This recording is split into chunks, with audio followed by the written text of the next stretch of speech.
Good morning. I'm speaking to you on this beautiful Saturday morning. And I'm just pondering this morning, and I'm pondering about relationships. And I'm pondering about what it is that so many people are asking me about relationships. And I'm reminded this morning of reading the diary of my great great great grandmother who came to Africa. Now, the Hermannsburg mission was started in South Africa from Hermannsburg in Germany, which at that time was one of the little states in Germany that was before the unification of Germany.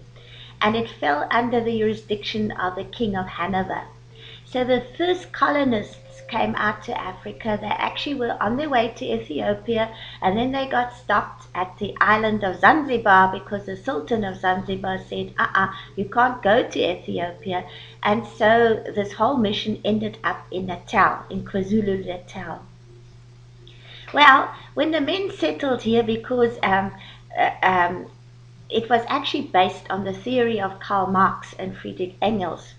And then they decided they wanted to send out men as colonists, so that they would not just spread the mission in Africa, but they would also have the men sort of doing the work like in a kibbutz system. So it was the first kibbutz system that was ever sort of like established, and it was here in Africa. But then they started to do mission work around the Zulus. And then King Panda of the Zulus said, well, here are wives. And then the mission decided, well, no, they don't, they'd rather sort of like have German wives sent out to the men in Africa.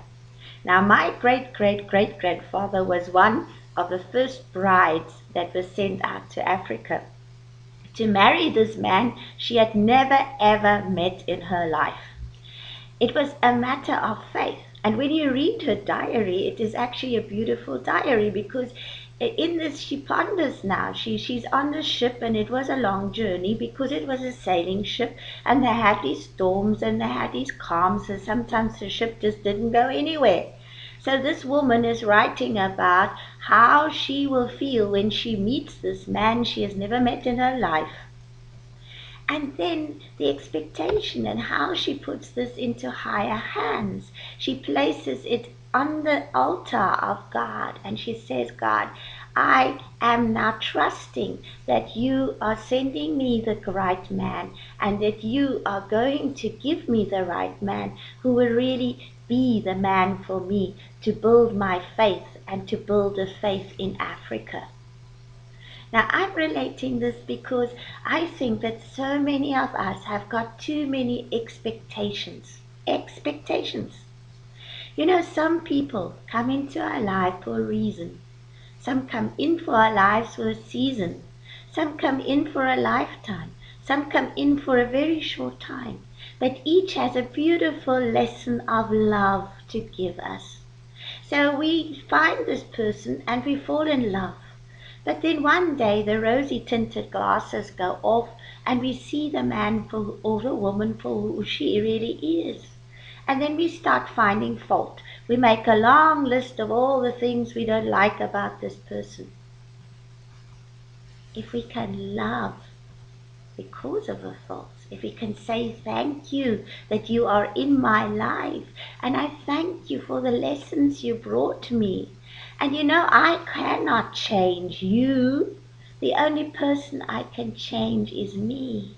I can change my heart, I can change my soul, and I can change my being. To me, that is the lesson that I want to bring across today. Not a lesson like I want to teach you now, like a teacher with a whip and say, well, listen here.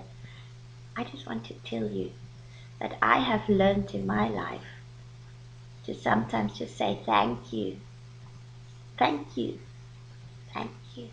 I'm grateful for the lessons you brought. And then not to hang on to people, but to let them go. There's a beautiful poem in German that I have, and it says, to love you is to set you free, to make the mistakes that you are going to make and you ought to make. and not to always want to tell you what to do and what not to do, but to give you the freedom to just be. Isn't that glorious? To just be. To do your own exploring. And I do my own exploring, my inner exploring, to find out the truth of who I am. And when I love myself to overflowing, that is when I can love you to overflowing.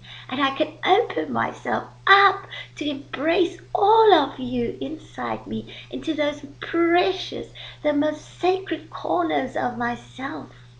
And to know you fill it up with love. Isn't that glorious? That is what I wish for you in your relationships. Goodbye.